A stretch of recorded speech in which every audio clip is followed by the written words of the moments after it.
गुजरात का हम रुख करते हैं। अहमदाबाद के अस्पतालों में ऑक्सीजन की किल्लत है। गुजरात में तेजी से बढ़ रही है ऑक्सीजन की डिमांड। गुजरात में रोजाना 500 मीट्रिक टन तक पहुंची ऑक्सीजन की मांग। संक्रमण की रफ्तार बढ़ती रही तो और बढ़ेगी परेशानी।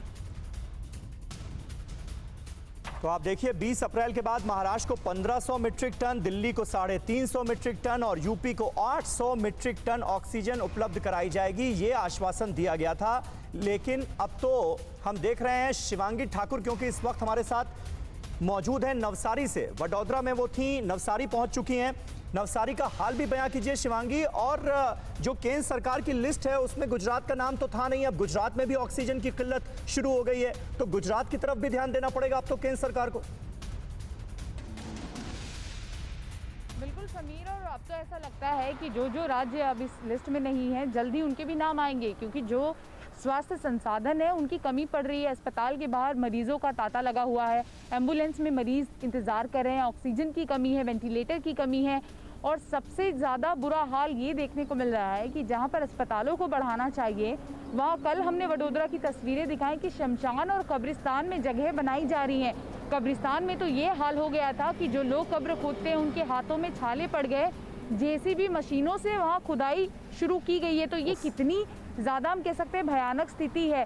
इसी के साथ साथ हर धर्म के लोग यहाँ पर एक साथ सामने नजर आ रहे हैं। जहांगीरपुरा मस्जिद, जो कि जाना माना मस्जिद है वडोदरा का, उसके पहले फ्लोर को, जो कि मदरसा हुआ करता था, वहाँ तालीम दी जाती थी, उसको कोविड सेंटर में बदल दिया गया है। इसी के साथ साथ स्वामी नारायण मंदिर है, वहाँ पर भी 500 बेड का आइसोलेशन सेंटर बनाया गया है। तो जहाँ इबादत की जाती थी, जहाँ पूजा की जाती थी, अब वहाँ भी मरीजों का इलाज चल रहा है। इतनी भयावह स्थिति इस वक्त गुजरात में भी है।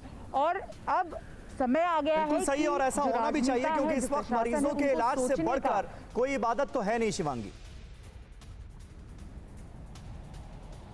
बिल्कुल एकदम सही कह रहे हैं आप। यहाँ पर हमने देखा कि लोगों में एक जी ऑक्सीजन की सप्लाई को लेकर जो मेरा सवाल था, गुजरात के अस्पतालों से अब ये खबरें आ रही हैं कि ऑक्सीजन की कमी जो है वो वहां पर भी शुरू हो गई है। इसको क्या समस्या को गंभीरता से लेती हुई सरकार नजर आ रही है? युद्ध स्तर पर काम करने की इस वक्त जरूरत है ताकि बाकी राज्यों जैसे हालात गुजरात में ना पैदा हो जाएं।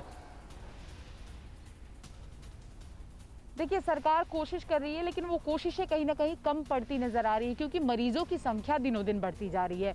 जो मेडिकल स्टाफ है उन पर भी काफी प्रेशर पड़ रहा है। लगातार सिविल अस्पताल की तस्वीरें हम दिखा रहे थे कि कैसे बेड के लिए जो लोग हैं वो इंतजार कर रहे हैं और ऑक्सीजन के लिए इंतजार कर रहे हैं। घंटों लोग इंतजार करते हैं कि उनको सांस मिले, ऑक्सीजन मिले, ताकि वो अपना जीवन बचा पाए।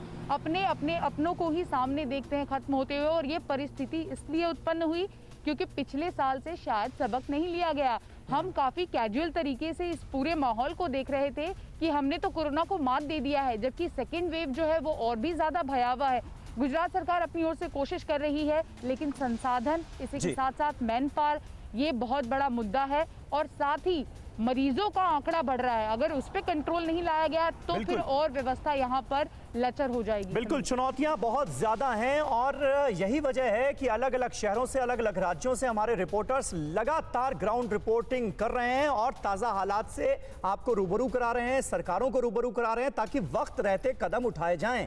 फिक्र आपकी, सोमवार से शुक्रवार रात 9 बजे सिर्फ TV9 भारतवर्ष पर।